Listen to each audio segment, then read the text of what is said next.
ইসলাম আনলে যে কষ্ট আসবে সেটা শুরু করবো কোথা থেকে?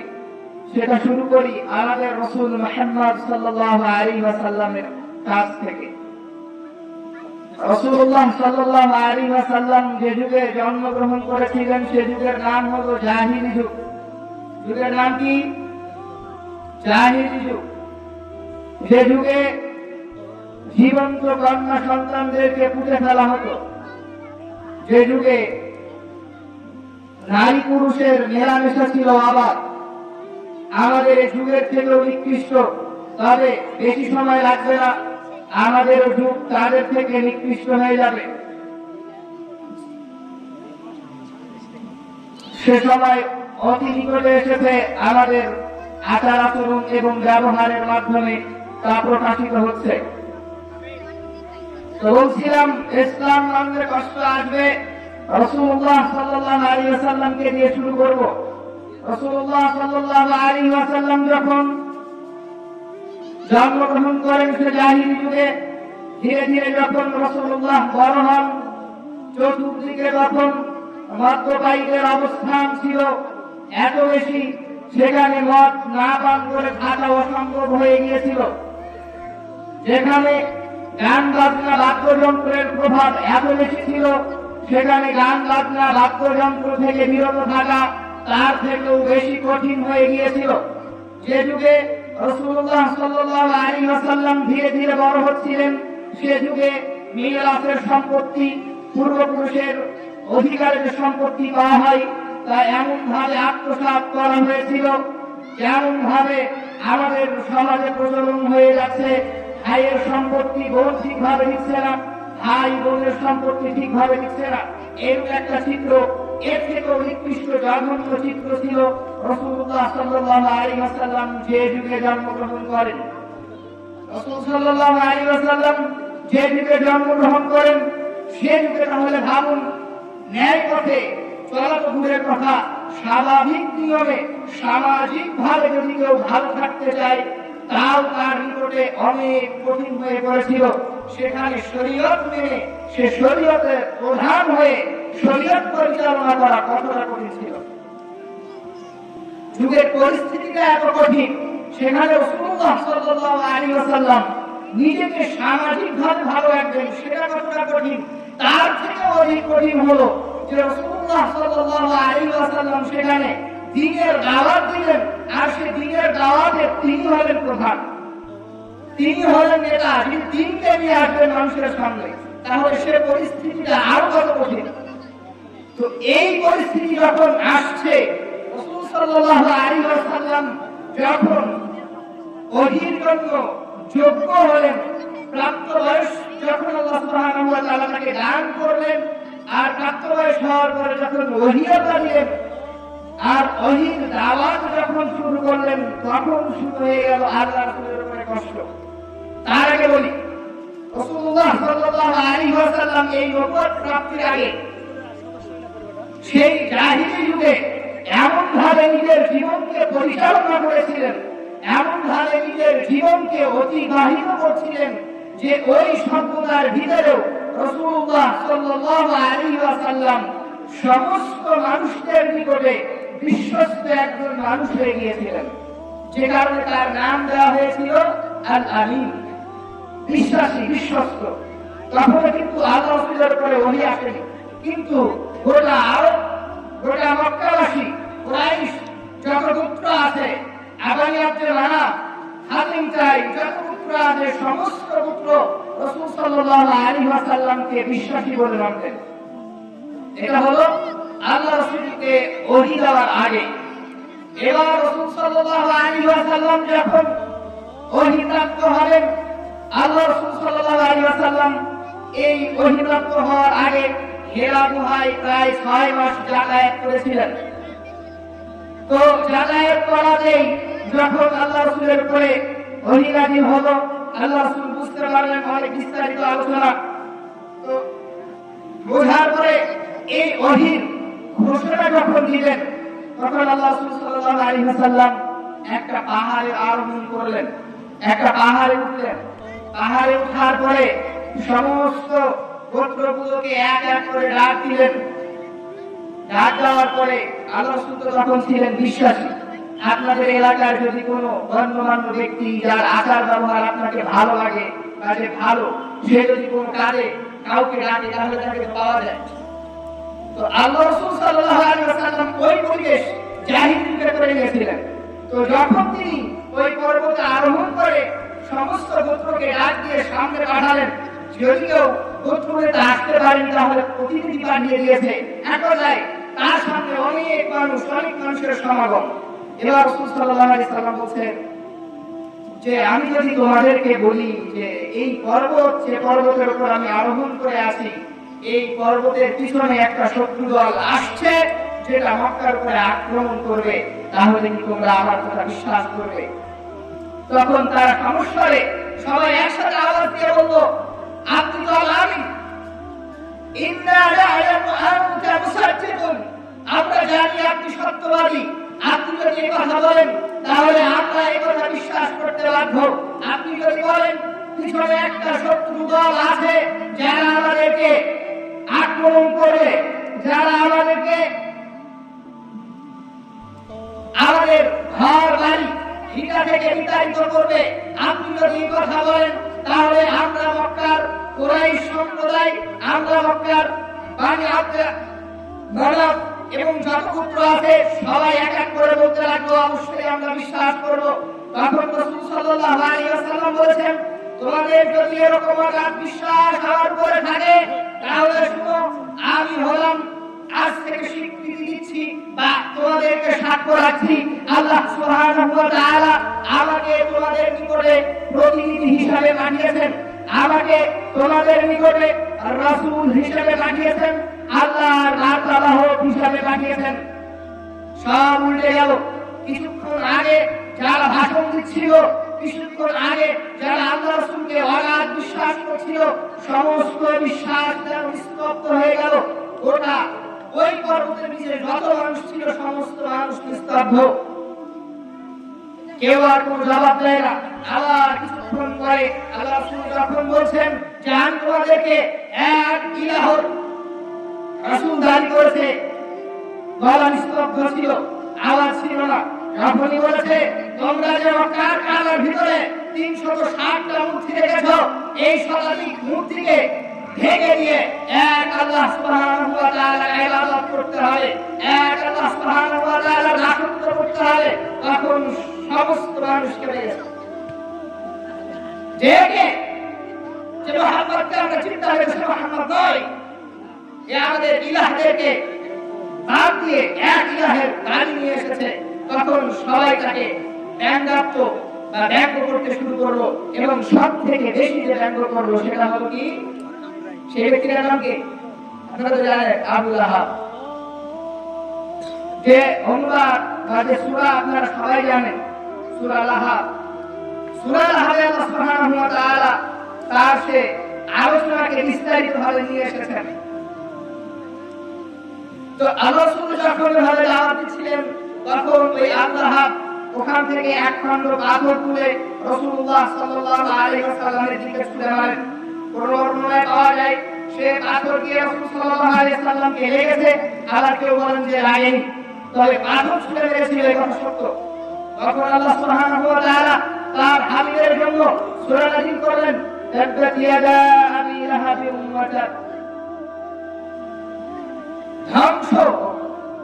ধ্বংস হয়ে যাক আল্লাহর দুহাত এবং সে নিজেও ধ্বংস হয়ে যাক।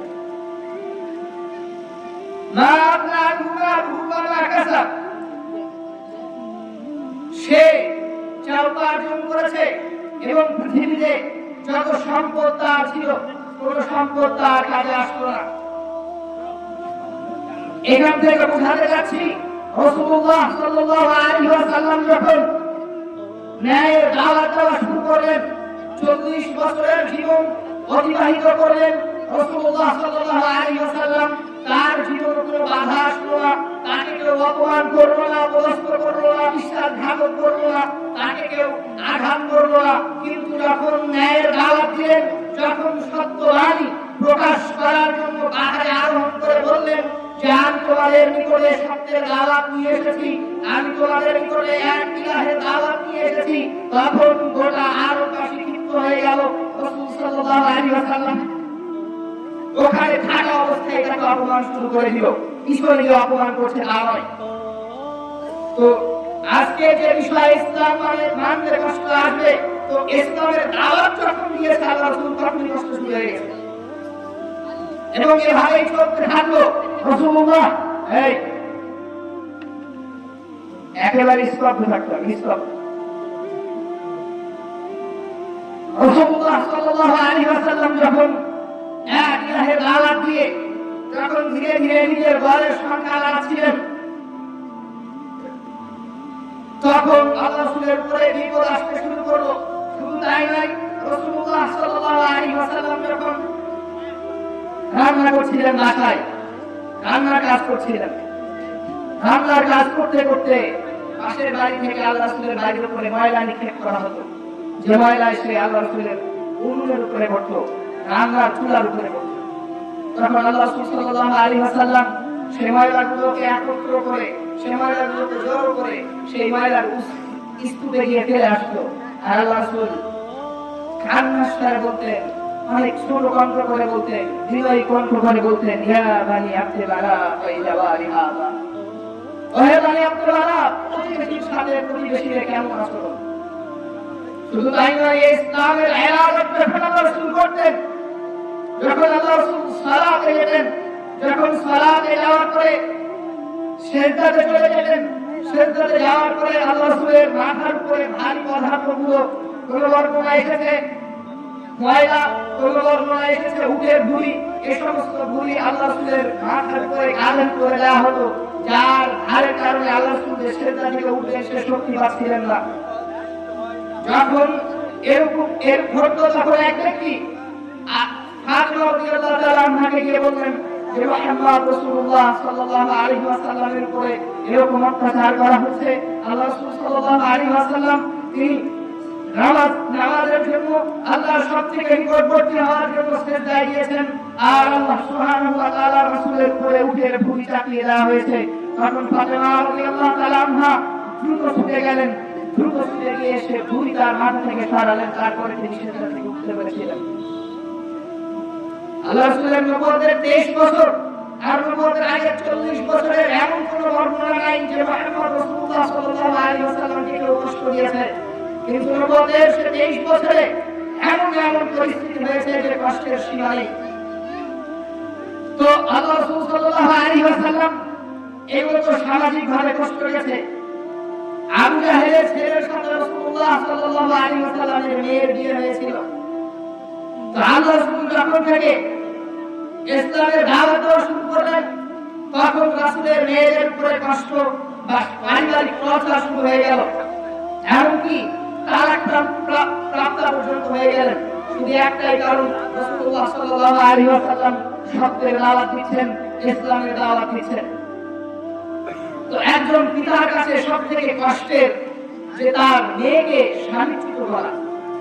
স্বামী তার মেয়েকে বাড়িতে পাঠিয়ে দিতে একেবারে জন্য এটা পিতার জন্য অনেক কষ্টের।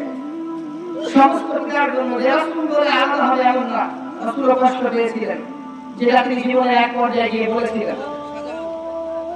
তো শুধু তাই নয়, রাসূল সাল্লাল্লাহু আলাইহি ওয়াসাল্লাম যখন ইসলামের দাওয়াত দিচ্ছিলেন, ইসলামের দাওয়াত যখন ধীরে ধীরে বাড়ছিল এবং দারুল আরকামে যখন আরকাম রাদিয়াল্লাহু তাআলা আনহুর বাড়িতে যখন মুসলিমদের সংখ্যা ধীরে ধীরে বৃদ্ধি পাচ্ছিল, এদিকে একদিন রাসূল সাল্লাল্লাহু আলাইহি ওয়াসাল্লাম রাস্তায় চলারত অবস্থায়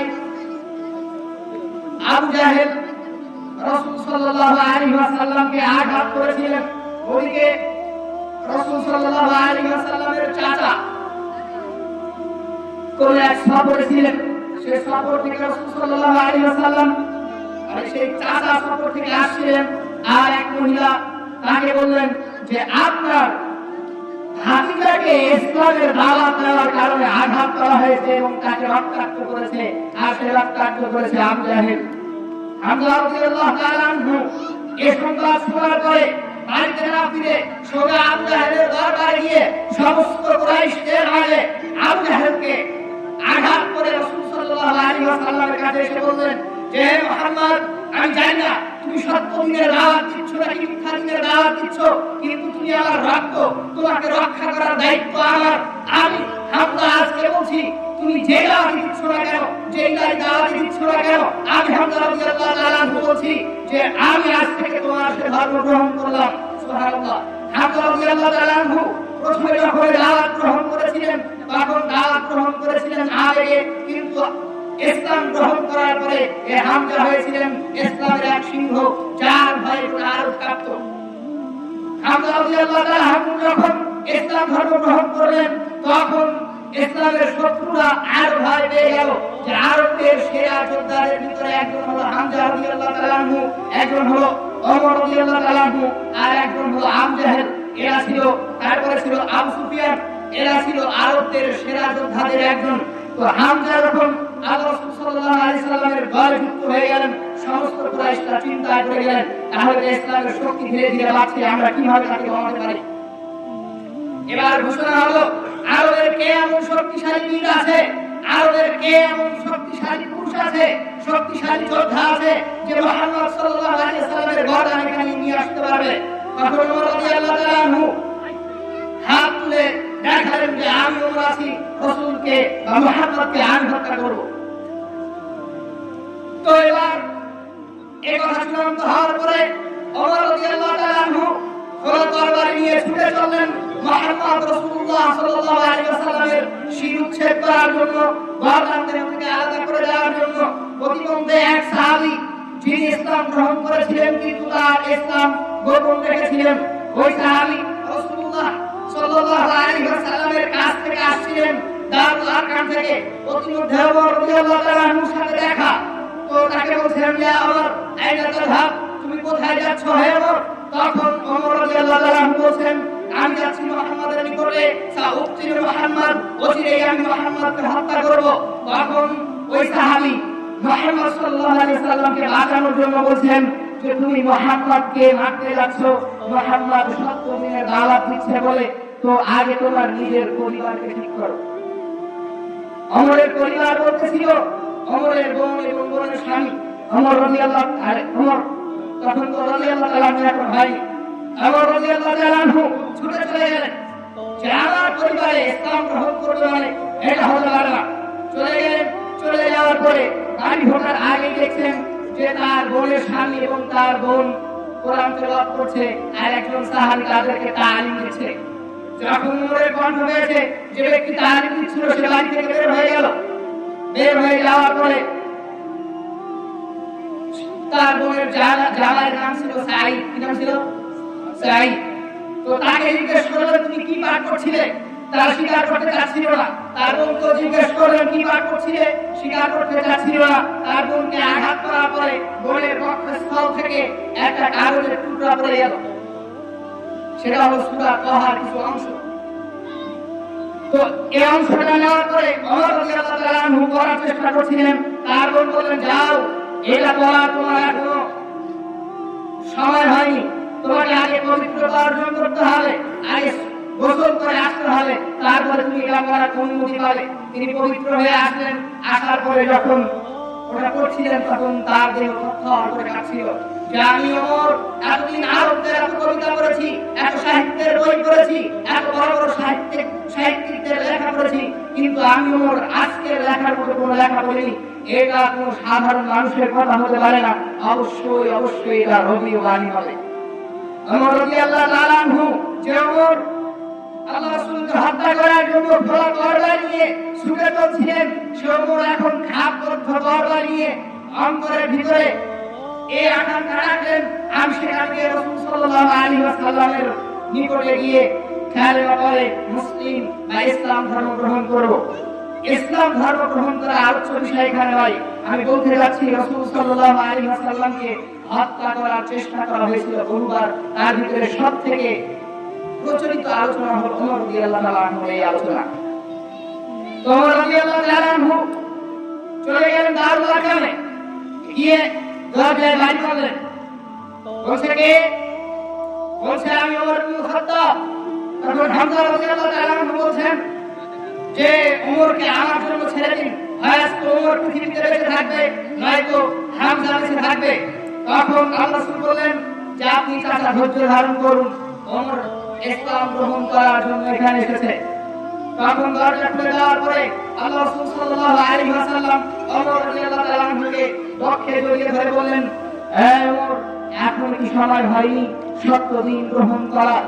তখন ওমর রাদিয়াল্লাহু তাআলা আনহু বলছেন, আমি জানি বা আপনিও জানেন কি জানি না, তবে আমি ওমর আপনাকে হত্যা করতে এসেছিলাম, কিন্তু আমি যখন রবের বাণী করেছি তখন আমার মন, আমার দিন হেদায়েতের আলোয় আলোকিত হয়েছে, আর আমি এই হেদায়েতের পথে চলার জন্য আমি ওমর আপনার নিকটে এসেছি। তো রাসূল সাল্লাল্লাহু আলাইহি ওয়াসাল্লাম এভাবে কষ্ট সহ্য করেছেন। এবং আরেকটি উল্লেখযোগ্য কষ্ট হলো রাসূল সাল্লাল্লাহু আলাইহি ওয়াসাল্লাম যখন তায়েফের ময়দানে দাওয়াত নিয়ে যান, তায়েফের ময়দানে যখন যান তখন রাসূল সাল্লাল্লাহু আলাইহি ওয়াসাল্লামের পরিচিত তিনজন ব্যক্তি ছিল যারা রাসূলুল্লাহ সাল্লাল্লাহু আলাইহি ওয়াসাল্লামকে অনেক ভালোবাসতেন, শ্রদ্ধা করতেন, ভক্তি করতেন। তো তাদের নিকট যাওয়ার পরে, তাদের মাধ্যমে তায়েফের ময়দানে যাওয়ার পরে আল্লাহ রাসূল যখন সত্য দিনের দাওয়াত দিলেন, তখন তার সেই পরিচিত ব্যক্তিরাই তায়েফের ছোট ছোট বাচ্চাদেরকে, তায়েফের যুবকদেরকে রাসূলের পিছনে এড়িয়ে দিল আর বললো যে, ওই যে দেখতে পাচ্ছ ওটা হলো পাগল, তাকে তোমরা পাথর মারো। আপনার এলাকাতে আগে ছিল, এটা এখন কমে গেছে, মানুষ একটু হলেও সচেতন। আগে যখন এলাকাতে কোনো পাগল আসতো তখন একজন যদি বা যুবক ছেলে পেলে একজন বুঝতে পারতো যে ওটা পাগল, তাহলে ওই পাগলের পিছনে অনেক মানুষ ছুটাছুটি করতো।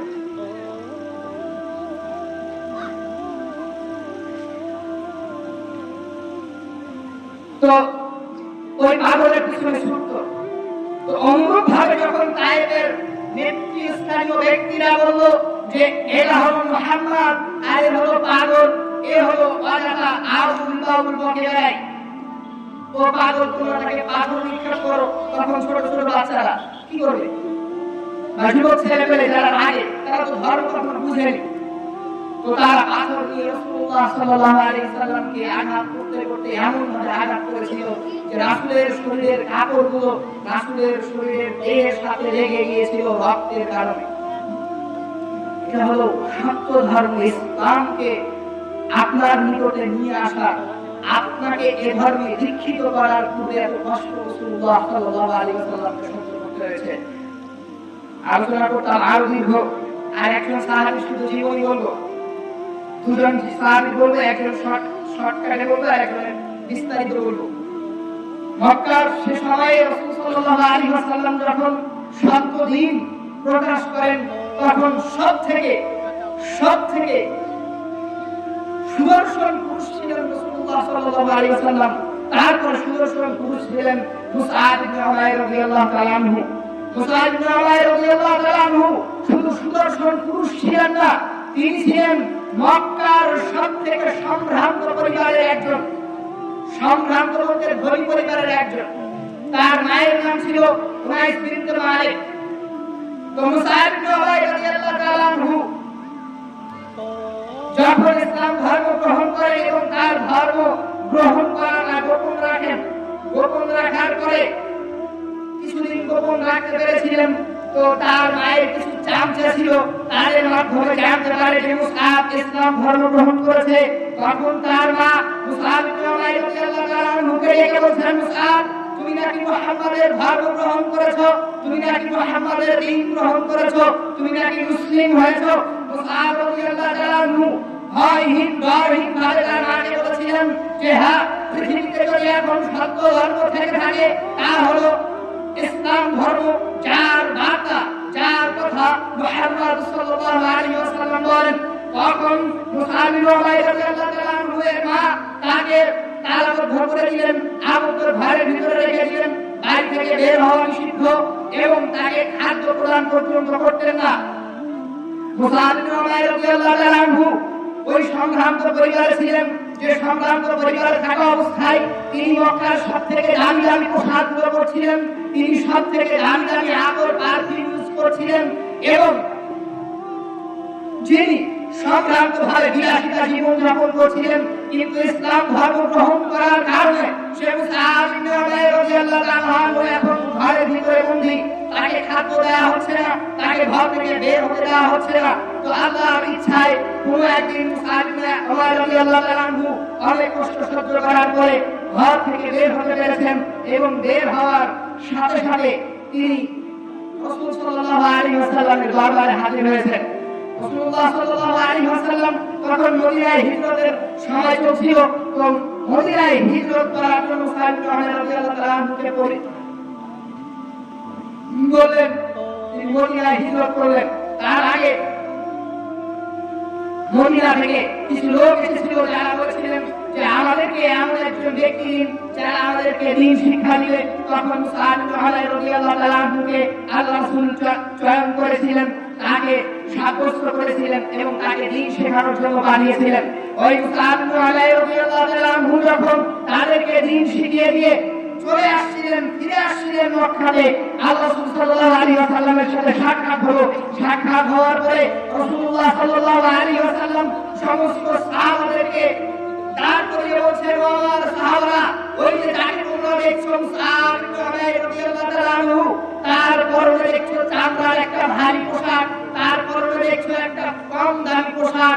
ওই মুসআব ইবনে উমাইর রাদিয়াল্লাহু তাআলা আনহু যদি চাইতেন তাহলে তিনি মক্কায় সব থেকে বিলাসিতা জীবন যাপন করতে পারতেন, সব থেকে সুন্দর নারীকে বিবাহ করে নিজের জীবন অতিবাহিত করে দিতে পারতেন।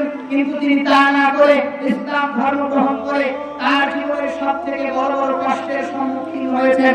ওই মুসআব ইবনে উমাইর রাদিয়াল্লাহু তাআলা আনহু বদর যুদ্ধে অংশগ্রহণ করেছিলেন। উহুদ যুদ্ধে মুসআব ইবনে উমাইর রাদিয়াল্লাহু তাআলা আনহু শহীদ হয়েছিলেন।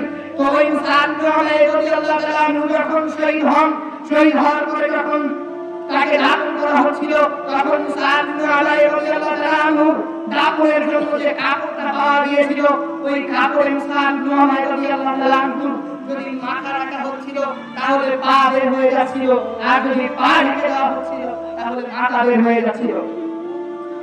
তো তখন আল্লাহ রাসূল সাল্লাল্লাহু আলাইহি ওয়াসাল্লাম সূরা আনকাবুতের আয়াত পাঠ করলেন, আহাসিবান নাসু আন ইউরাকু আন ইয়াকুলু আমান্না ওয়া হুম লা ইফতানুন। মানুষ নাকি ধারণা করে নিয়েছে আমার উম্মত যারা হবে তারা কি ধারণা করেছে যে আমি মুখে বলবো আমি ইমানদার, আমি ঈমান আনয়ন করেছি, অথচ তাদেরকে পরীক্ষা করা হবে না। ওয়ালাকাদ ফাতান্নাল্লাযীনা মিন ক্বাবলিহিম ফালায়া'লামান্নাল্লাহু আল্লাযীনা সাদাকু ওয়া লায়া'লামান্নাল কাযিবিন। অবশ্যই যারাই ঈমানের দাবি করেছে, যারাই পৃথিবীতে বলেছে আমি ইমানদার, যারাই নিজেকে আল্লাহর একনিষ্ঠ বান্দা হিসেবে দাবি করবে, যারা করেছে, যারা করবে, যারা করছে, অবশ্যই তাদেরকে পরীক্ষা করা হবে।